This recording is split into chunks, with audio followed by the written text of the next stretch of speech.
আসসালামু আলাইকুম। সবাই কেমন আছেন? আশা করি ভালো আছেন। আজকে সকাল সকাল মিস্টার খানকে উঠে বলছিলাম যে বাসায় তো কিছু নাই, কি রান্না করব। তা উনি বলল আমার উপর ছেড়ে দাও। তো আমি তো অবাক যে কি করব উনি দেখলাম ফ্রিজ খুললো, ফ্রিজে মনে হয় যা যা পেয়েছে সব বের করেছে। এখন আমি ভাবলাম মানে আসলে কোনোটার সাথে কোনো কিছুর কম্বিনেশন যাচ্ছিল না। ফ্রিজে জাস্ট রূপচাঁদা মাছ ছিল। রূপচাঁদা মাছ আমরা সবসময় তো ভাজাই খাই, একদম ফ্রাইটা।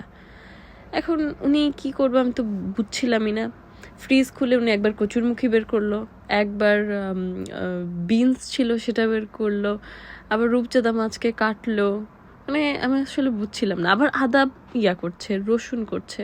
আদাটা তো আমি কোনো কিছুই বুঝছিলাম না যে আসলে মাছে তো আমি আদা বাটা দেই না, বাট উনি আদা কেন কুচি কুচি করছিল, কেন এটাকে মানে বাড়তেছিল, আমার তো মাথার উপর যাচ্ছে। মানে আমি আসলে এরকম রেসিপির খাবার কখনো খাই নাই।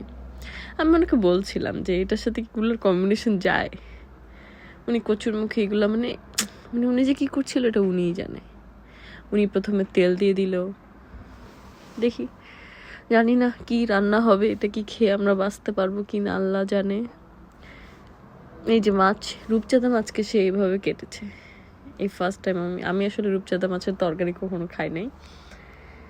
তারপর সে তার স্টাইলে কীভাবে জানি কি ফোড়ন দিল, শুকনো মরিচ, জিরা, তারপর ওরা হচ্ছে পুদিনা পাতা বা এমন কিছু একটা কিছু দিয়ে সব, আবার তেজপাতাও দিয়েছে। সে মনে হয় আজকে কি রান্না করবে আমি বুঝছি না। উফ, এটা কি দিল?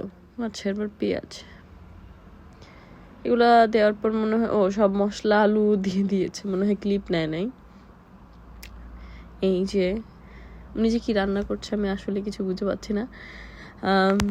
দেখা যাক। উনি তো শেফ, আসলে একদম কি বলবো প্রপার, মানে কি রেখে কি রান্না করছে। আদৌ কি এটা খাওয়া যাবে, না এই তরকারিটাকে আমার ফেলে দেওয়া লাগবে, বুঝছি না, বুঝতেই পারছি না। মাছও দিয়ে দিয়েছে। আচ্ছা ঠিক আছে, এই রান্না খাওয়ার পর যদি আমাদের কিছু হয়